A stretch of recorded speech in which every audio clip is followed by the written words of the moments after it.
दोस्तों, आज की कहानी का शीर्षक व्यापारी और भिखारी। कहानी सुनने से पहले चैनल को सब्सक्राइब करें और बेल आइकन को दबाएं। एक भिखारी था। रेल सफर में भीख मांगने के दौरान एक सूट बूट पहने सेठ जी उसे दिखे। उसने सोचा कि यह व्यक्ति बहुत अमीर लगता है, इससे भीख मांगने पर यह मुझे ज़रूर अच्छे पैसे देगा। वह उस सेठ से भीख मांगने लगा। भिखारी को देखकर उस सेठ ने कहा, तुम हमेशा मांगते ही हो, क्या कभी किसी को कुछ देते भी हो? भिखारी बोला, साहब, मैं तो भिखारी हूँ, हमेशा लोगों से मांगता ही रहता हूँ। मेरी इतनी औकात कहाँ कि मैं किसी को कुछ दे सकूँ। सेठ, जब किसी को कुछ दे नहीं सकते तो तुम्हें मांगने का भी कोई हक नहीं है। मैं एक व्यापारी हूँ और लेन देन में ही विश्वास करता हूँ। अगर तुम्हारे पास मुझे कुछ देने को हो तभी मैं तुम्हें बदले में कुछ दे सकता हूँ। तभी वह स्टेशन आ गया जहाँ पर उस सेठ को उतरना था। वह ट्रेन से उतरा और चला गया। इधर भिखारी सेठ को कही गई बात के बारे में सोचने लगा। सेठ के द्वारा कही गई बात उस भिखारी के दिल में उतर गई। वह सोचने लगा कि शायद मुझे भीख में अधिक पैसा इसलिए नहीं मिलता क्योंकि मैं उसके बदले में किसी को कुछ दे नहीं पाता हूँ। लेकिन मैं तो भिखारी हूँ, किसी को कुछ देने लायक भी नहीं हूँ। लेकिन कब तक मैं लोगों को बिना कुछ दिए केवल मांगता ही रहूँगा। बहुत सोचने के बाद भिखारी ने निर्णय किया कि जो भी व्यक्ति उसे भीख देगा तो उसके बदले में वह भी उस व्यक्ति को कुछ जरूर देगा। लेकिन अब उसके दिमाग में यह प्रश्न चल रहा था कि वह खुद भिखारी है तो भीख के बदले में वह दूसरे को क्या दे सकता है।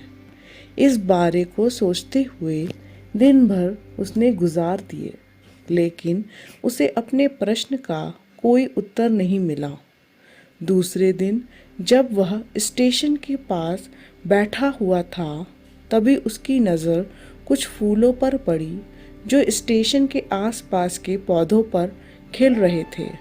उसने सोचा, क्यों ना मैं लोगों को भीख के बदले कुछ फूल दे दिया करूं। उसको अपना यह विचार बहुत अच्छा लगा और उसने वहाँ से कुछ फूल तोड़ लिए। वह ट्रेन में भीख मांगने पहुँचा। जब भी कोई उसे भीख देता तो उसके बदले वह भीख देने वाले को कुछ फूल दे देता। उन फूलों को लोग खुश होकर अपने पास रख लेते थे। अब भिखारी रोज फूल तोड़ता और भीख के बदले में उन फूलों को लोगों में बांट देता था। कुछ ही दिनों में उसने महसूस किया कि अब उसे बहुत अधिक लोग भीख देने लगे हैं। वह स्टेशन के पास के सभी फूलों को तोड़ लाता था। जब तक उसके पास फूल रहते थे तब तक उसे बहुत से लोग भीख देते थे, लेकिन जब फूल बांटते बांटते खत्म हो जाते तो उसे भीख भी नहीं मिलती थी। अब रोज ऐसा ही चलता रहा। एक दिन जब वह भीख मांग रहा था तो उसने देखा कि वही सेठ ट्रेन में बैठे हैं जिनकी वजह से उसे भीख के बदले फूल देने की प्रेरणा मिली थी। वह तुरंत उस व्यक्ति के पास पहुंच गया और भीख मांगते हुए बोला, आज मेरे पास आपको देने के लिए कुछ फूल हैं, आप मुझे भीख दीजिए, बदले में मैं आपको कुछ फूल दूंगा। सेठ ने उसे भीख के रूप में कुछ पैसे दे दिए और भिखारी ने कुछ फूल उसे दे दिए। उस सेठ को यह बात बहुत पसंद आई। सेठ ने बोला, वाह क्या बात है, आज तुम भी मेरी तरह एक व्यापारी बन गए हो। इतना कह के फूल लेके वह सेठ स्टेशन पर उतर गया। लेकिन उस सेठ द्वारा कही गई बात एक बार फिर से उस भिखारी के दिल में बैठ गई। वह बार बार उस सेठ के द्वारा कही गई बात के बारे में सोचने लगा और बहुत खुश होने लगा। उसकी आंखें अब चमकने लगी। उसे लगने लगा कि अब उसके हाथ सफलता की वह चाबी लग गई है जिसके द्वारा वह अपने जीवन को बदल सकता है। वह तुरंत ट्रेन के नीचे उतरा और उत्साहित होकर बहुत तेज आवाज में ऊपर आसमान की ओर देखकर बोला, मैं भिखारी नहीं हूँ, मैं तो एक व्यापारी हूँ। मैं भी उस सेठ जैसा बन सकता हूँ, मैं भी अमीर बन सकता हूँ। लोगों ने उसे देखा तो सोचा कि शायद यह भिखारी पागल हो गया है। अगले दिन वह भिखारी उस स्टेशन पर फिर कभी नहीं दिखा। 1 वर्ष बाद इसी स्टेशन पर 2 व्यक्ति सूट बूट पहने हुए यात्रा कर रहे थे। दोनों ने एक दूसरे को देखा तो उनमें से एक ने दूसरे को हाथ जोड़कर प्रणाम किया और कहा, क्या आपने मुझे पहचाना? सेठ बोला, नहीं, शायद हम लोग पहली बार मिल रहे हैं। भिखारी ने बोला, सेठ जी आप याद कीजिए, हम पहली बार नहीं बल्कि तीसरी बार मिल रहे हैं। सेठ ने बोला, मुझे याद नहीं आ रहा है। वैसे हम पहले 2 बार कब मिले?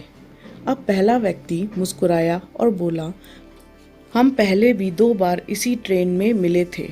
मैं वही भिखारी हूँ जिसको आपने पहली मुलाकात में बताया कि मुझे जीवन में क्या करना चाहिए और दूसरी मुलाकात में बताया कि मैं वास्तव में कौन हूँ।